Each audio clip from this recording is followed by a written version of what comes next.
Kumbaga never again na to team with the Marcoses. Oh, never again. Wala. Hindi naman kasi kami talaga nagkausap niyan. Hindi kami magkaibigan. Unang-una, nagkakilala lang kami dahil naging running mate kami. So, bago pa man kami naging running mates, hindi na kami nag-uusap. Nagkausap lang kami during campaign at dahil sa trabaho noon. Banda ngayon, hindi na kami nag-uusap.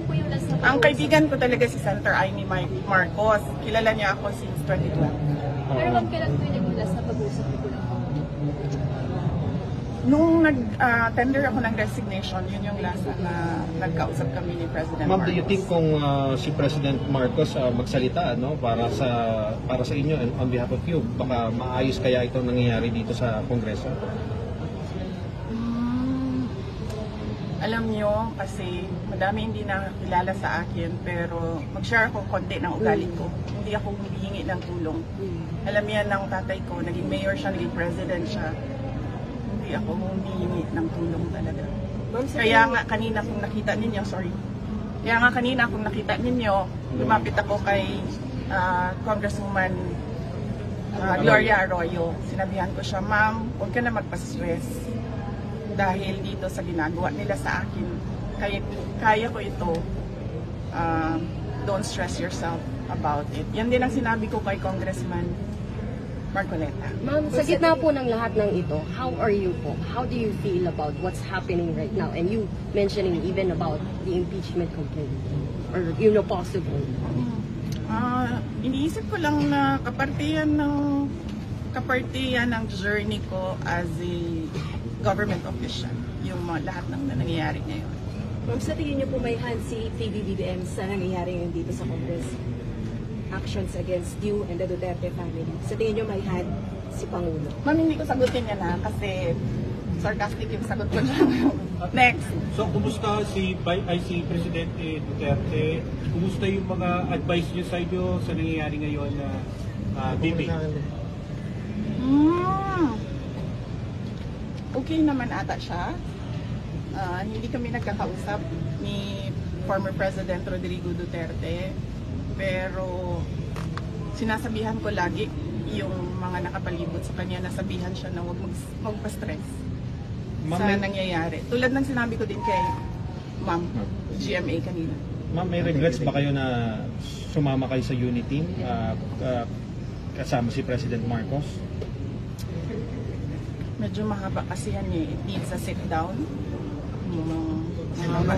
Sit down tayo, ma'am. Opo kaya. Anyway. Basihan ba yung sinasabi niya this is targeted para sa 2028, hindi kayo iboto ng mga tao?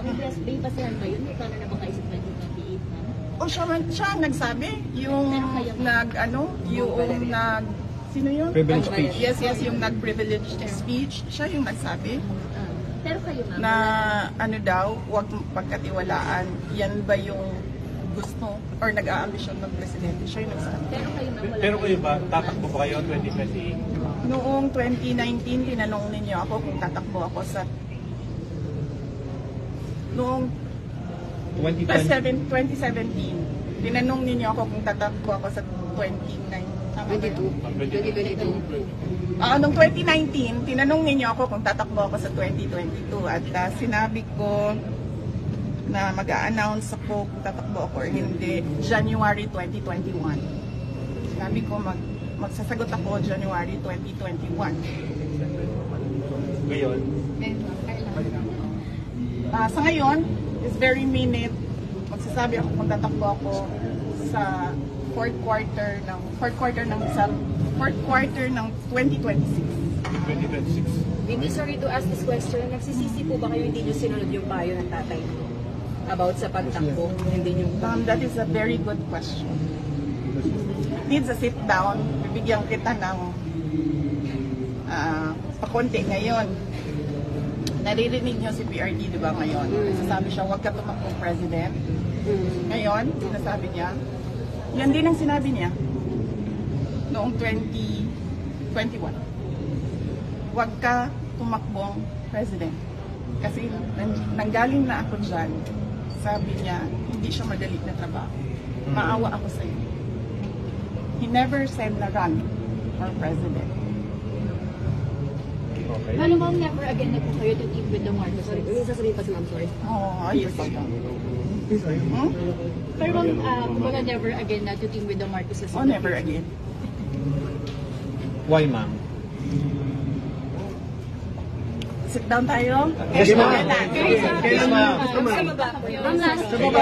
Ma'am, last question na lang. You kind of turned emotional when we asked you kamusta ka na kanina and you not asking for help to anyone and even kay CGMA kay Kung Ma'am. makikita nyo, di ba, kahit asawa ko wala siya dito. Hindi ako tao na humihingi ng tulong.